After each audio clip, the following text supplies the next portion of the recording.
할렐루야. 거룩한 성일 이 새벽에 나오신 여러분들에게 하나님의 평강과 축복이 함께 하시기를 주님의 이름으로 축원합니다. 오늘 로마서 2장 1절부터 29절 말씀으로 행한 대로 보응하신다. 행한 대로 보응하신다. 이런 제목으로 말씀의 은혜를 나누고자 합니다. 하나님을 떠난 인생은 습관적으로 죄를 짓습니다. 자신이 아무리 경건하게 살려고 해도 그렇게 할 수가 없는 것이죠. 왜냐하면 성경에서 말하는 죄 가운데 가장 용서받지 못할 죄가 구원자이신 예수 그리스도를 믿지 않는 것이기 때문에 그렇습니다. 하나님이 이 땅에 예수 그리스도를 보내주신 이유는 죄인들을 구원하시기 위함입니다. 그런데 그 하나님의 사랑의 덩어리, 말씀이 육신이 되어 이 땅에 오신 예수님을 받아들이고 그분을 통해 죄사함 받지 않는 것만큼 더 큰 죄는 이 세상에 없다는 것입니다. 마귀의 자녀들은 자신의 마음에 하나님 두기를 싫어합니다. 그래서 하나님을 대적하며 삽니다. 여러분들이 생각하실 때 목사님 그래도 그렇지 뭐 마음에 하나님 두기를 싫어할까요? 그런 생각을 하실 겁니다. 그러나 지금 이 세상은 끊임없이 하나님 그분을 하나님으로 인정하지 않고 이 세상 문화는 교묘하게 그 배후의 원수 사탄 마귀가 하나님을 대적하는 그런 모습들이 많습니다. 그것이 문화라는 이름으로 포장된 경우가 참 많은 것을 보게 되죠. 그러므로 사사건건 하나님이 하시는 일에 대해서 나를 세웁니다. 그러나 결국 이런 일을 행하는 모든 사람은 하나님의 심판을 피하지 못하게 됩니다. 그러므로 우리가 이 세상에서 그리스도인으로 산다는 것은 이런 세상의 속성을 이해하고 매일 매순간 영적으로 깨어 있는 것입니다. 우리의 삶은 뿌린 대로 거둡니다. 저는 우리 강경제일교회 모든 성도들이 믿음의 씨앗을 뿌리셔서 믿음의 열매를 거두게 되시기를 주님의 이름으로 축원합니다. 첫 번째로 6절을 보시면 하나님이 모든 사람이 행한 대로 보응하는 분임을 잊지 말아야 됩니다. 우리의 삶에서 제일 두려운 말 가운데 하나가 사실은 뿌린 대로 거둔다는 것입니다. 정말 단순하게 느껴지는 내용이지만 우리의 삶은 이 단순한 대답을 벗어나지 못합니다. 바울은 로마서 2장 1절에서 이렇게 말하죠. 같이 읽습니다. 그러므로 남을 판단하는 사람아, 누구를 막론하고 내가 핑계하지 못할 것은 남을 판단하는 것으로 내가 너를 정죄함이니 판단하는 내가 같은 일을 행함이니라. 아멘. 바울은 우리가 누군가를 판단한다는 것의 위험성을 제시하고 있습니다. 즉 남을 판단하는 사람은 자신을 정죄하는 것이 된다는 뜻입니다. 왜냐하면 자신이 어떤 일에 대해서 다른 사람을 판단했는데 자신이 똑같은 일을 행하기 때문에 그렇습니다. 그러면서 2절에서 바울은 남을 판단하는 삶의 위험성을 이렇게 말하죠. 같이 읽습니다. 이런 일을 행하는 자에게 하나님의 심판이 진리대로 되는 줄 우리가 아노라. 아멘. 다른 사람을 판단하는 사람이 결국에는 누구의 심판을 받게 된다? 하나님의 심판을 받게 된다는 뜻입니다. 즉 우리가 판단할 수 있는 사람은 아무도 없다는 것이죠. 누구에 대해서 이렇다 저렇다 말할 수 없다는 겁니다. 그렇다면 사람들이 왜 이런 하나님의 심판이 있음에도 남을 판단하는 그 길을 벗어나지 못하는 것일까? 바울은 5절에서 그 이유를 분명하게 말하고 있습니다. 같이 읽습니다. 다만 내 고집과 회개하지 아니한 마음을 따라 진노의 날 곧 하나님의 의로우신 심판이 나타나는 그날에 이 말 진노를 내게 쌓는도다.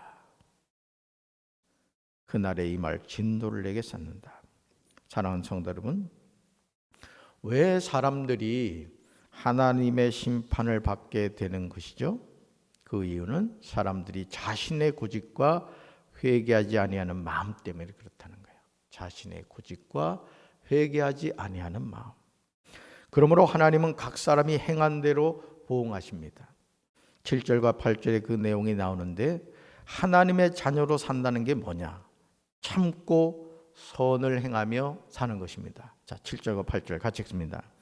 참고 선을 행하여 영광과 존귀와 썩지 아니함을 구하는 자에게는 영생으로 하시고 오직 당을 지어 진리를 따르지 아니하고 불의를 따르는 자에게는 진노와 분노로 하시리라. 아멘.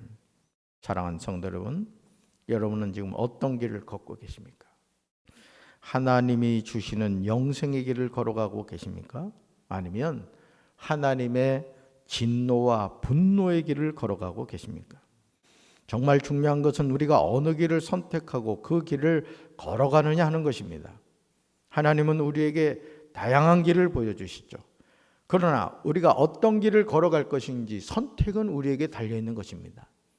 하나님은 오늘도 우리가 생명의 길, 영생의 길을 걸어가기를 원하신다는 것이죠. 바울은 9절에서 이렇게 말하죠.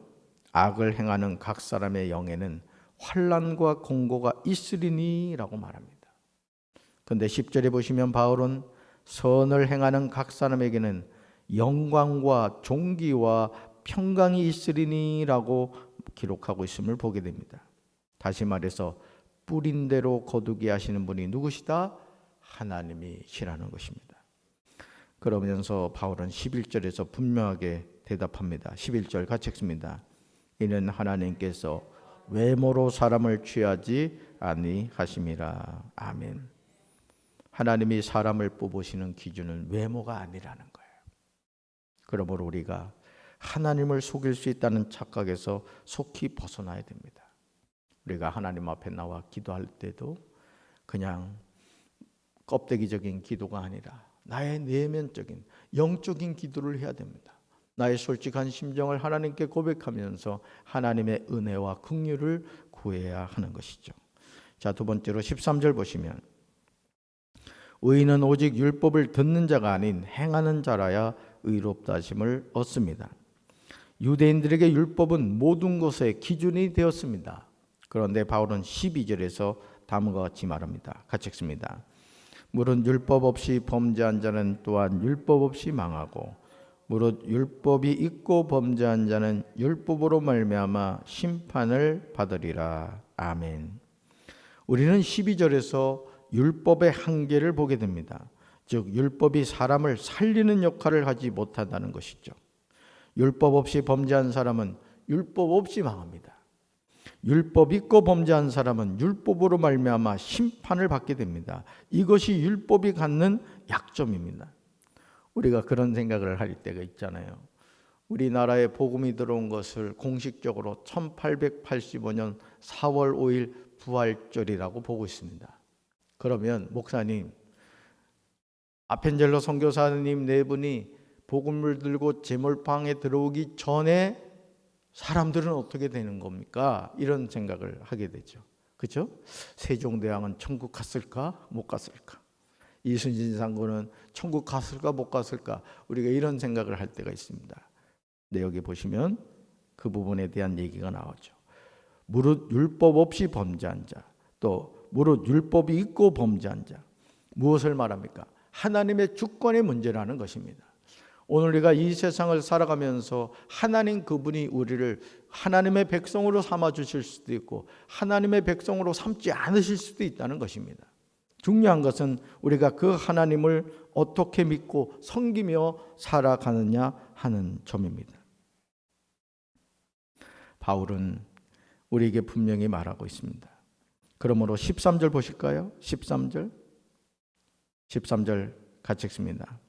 하나님 앞에서는 율법을 듣는 자가 의인이 아니요 오직 율법을 행하는 자라야 의롭다 하심을 얻으리니. 아멘. 바울은 사람들이 하나님 앞에서 율법을 듣는다고 의인이 되는 것이 아님을 분명하게 못 받고 있습니다.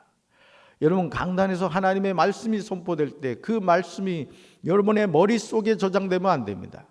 그 말씀이 여러분의 머리를 통하여 여러분에게 깨달음을 주고 깨달아진 그 말씀이 여러분의 가슴으로 내려가야 됩니다.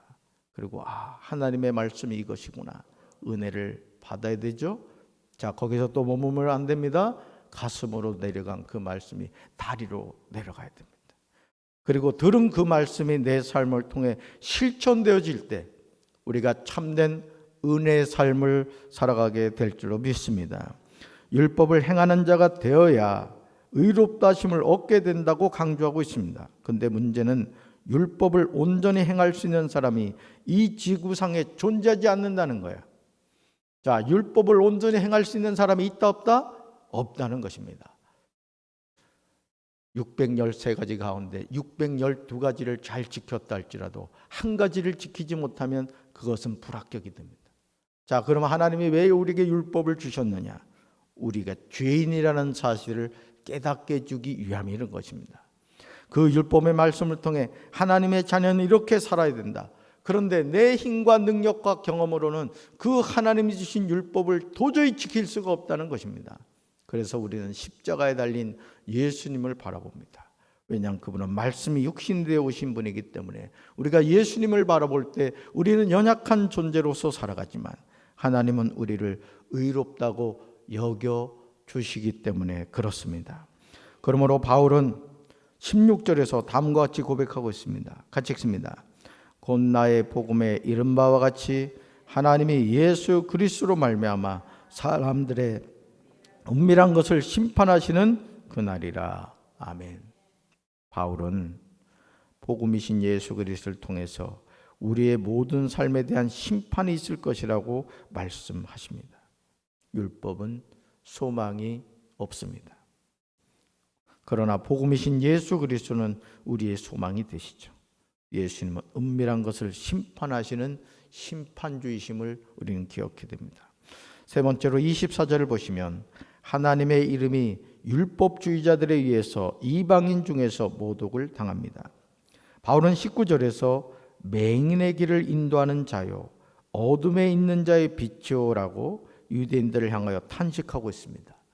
그러면서 20절로 21절에서 다음과 같이 반문하죠. 우리 같이 읽습니다.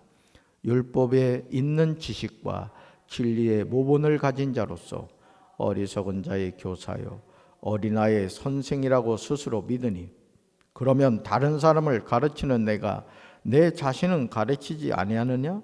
도둑질하지 말라 선포하는 내가 도둑질하느냐? 아멘. 우리는 바울의 고백을 통해서 율법의 한계를 분명하게 인식하게 됩니다. 바울은 유대인들을 향하여 율법에 있는 지식과 진리의 모본을 가진 자로서라고 표현하고 있습니다. 그런데 문제는 유대인들이 완악하여 복음이신 예수 그리스도를 떠난 것입니다. 심지어 바울은 24절에서 이렇게 탄식하죠. 기록된 바와 같이 하나님의 이름이 너희 때문에 이방인 중에서 모독을 받는도다. 정말 놀랍지 않습니까? 누구보다도 하나님의 영광을 위하여 산다고 생각했던 유대인들이, 아니 너무도 확신했던 유대인들이 오히려 하나님의 이름이 이방인 중에서 모독을 받도록 만들었다는 사실이죠. 오늘 우리가 믿는다고 하면서도 오히려 하나님의 영광을 가장 욕되게 하는 대상이 저와 같은 목사일 수 있고 예수를 믿는다고 하는 성도들일 수 있다는 것입니다.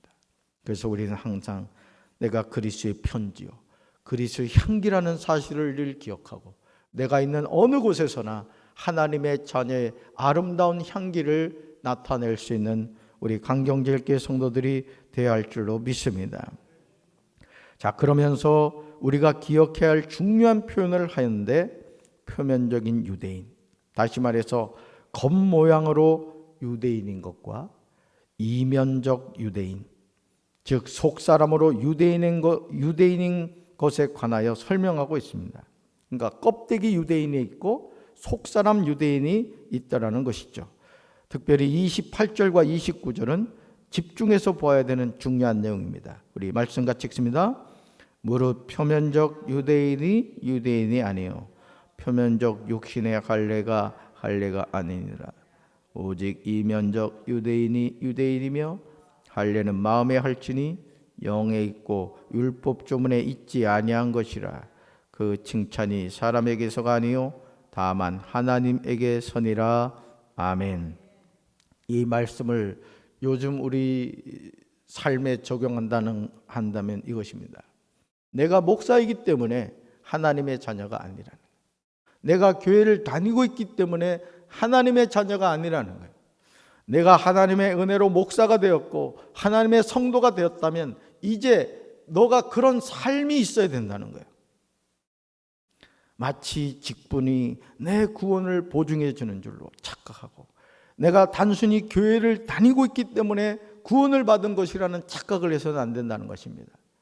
하나님의 자녀답게 말하고 행동하고 살아가라는 것입니다. 그것이 바로 표면적 유대인의 그런 삶이 아니라 이면적 유대인으로서 하나님을 섬기는 삶을 살아가게 된다는 것이죠. 정말 단순하게 느껴지는 내용이지만 우리가 귀 기울여서 들어야 합니다. 특별히 외형적으로 보이는 할례가 구원을 보증해 주지 못함을 강조하고 있습니다. 그러므로 할례는 어디에 해야 된다? 마음에 해야 됩니다. 마음의 할례를 받으면 하나님께 칭찬을 받게 되는 거예요. 들리지 않아도, 얘기하지 않아도 누군가 나를 바라봤을 때, 저 사람 하나님 믿는구나. 저 사람 하나님을 경외하는 사람이구나. 그것을 보이려고 해서가 아니라 그냥 자연스럽게 나타나게 된다는 거예요. 이게 구원받은 하나님의 자녀의 참된 모습이라는 것입니다. 우리의 신앙이 신실해지려면 외형적인 판단과 평가에 휩쓸리지 말아야 됩니다. 바울의 고백처럼 할례는 우리 마음에 해야 할 줄로 믿습니다. 우리 마음에 성령님을 모시고 우리가 예수는 그리스도라는 분명한 신앙 고백을 가지고 어느 곳에서나 하나님의 자녀답게 살아가는 것, 어느 곳에서나 하나님이 내 아버지가 되신다는 것, 이걸 고백하고 살아가는 삶. 하나님은 그런 하나님의 자녀를 찾고 계신 줄로 믿습니다. 할례는 영에 있고 율법 조문에 있지 않습니다. 그러므로 신앙생활을 하면서 우리는 주변에 있는 사람에게 칭찬을 드리려고 하는 것이 아니라 오직 하나님께 칭찬 듣겠다는 마음을 가져야 할 줄로 믿습니다. 오늘 우리가 이제 대청소를 할 텐데 여러분이 그 일에 헌신하면서도 오늘 조금도 불편한 일이 없게 되시길 바랍니다. 자기 주장을 펼친다거나 또는 누구를 막 판단한다거나 그러지 마시고, 저는 그런 생각이 들어요. 이 건물이 하나님은 아니지만 제가 홍성에서도 그랬습니다. 여러분, 우리 오늘 하나님 목욕시켜 드립시다. 오늘 목욕시켜 드립시다. 때타올 하나씩 다 가지고 오셔서 하나님 목욕시켜 드리셔서 우리 강경제일교회가 정말 이번 대청소를 통해서 일신되는 시간이 되면 좋겠고요. 또 이런 일들이 매년 봄, 가을엔 있어야 됩니다. 봄, 가을. 그래서 앞으로 저는 우리 강경제일교회가 청결한 교회가 되어서 우리 하나님께 예배드릴 때 하나님 영광 받으시는 그런 제단이 되기를 주님의 이름으로 축원합니다. 가슴에 손 얹읍시다. 하나님, 평생을 교회 다니고 지옥을 가면 얼마나 억울하고 속상하겠습니까? 오늘 우리가 열심히 교회를 다니지만 하나님을 믿는다고 하지만 우리가 하나님 그분을 바라보는 것이 아니라 사람을 바라보면서 습관적으로 종교에 대해 삶을 살아가고 있지 않습니까? 바로는 오늘 우리에게 표면적 유대인이 유대인이 아니라 이면적 유대인이 유대인이라고 했습니다. 우리의 외형적인 모습이 중요한 것이 아니라 우리의 내면적인 모습, 하나님은 그것을 보신다고 했습니다. 오늘 이 하루 거룩한 성일, 우리가 하나님께 예배를 드리면서 우리의 마음이 살아계신 하나님을 향하기를 원합니다. 우리가 주여 주여 입술로만 고백하는 삶이 아니라 우리의 두 발로 하나님의 자녀답게 하나님의 자녀로서 살아가는 하나님의 진짜 자녀들이 될 수 있도록 인도하여 주시옵소서. 오늘 우리 강경제일교회 하나님께 예배를 드립니다. 또 대청소를 하려고 합니다. 이 모든을 통하여 하나님 영광 받아주시고 합력하여 선을 이루는 복된 시간이 될 수 있도록 인도하여 주시옵소서. 안전사고 나지 않도록 불꽃 같은 눈동자로 지켜주시고 합력하여 선을 이루며 오직 하나님께 영광 돌리게 하여 주시옵소서. 예수님의 이름으로 간절히 축복하며 기도합니다. 아멘.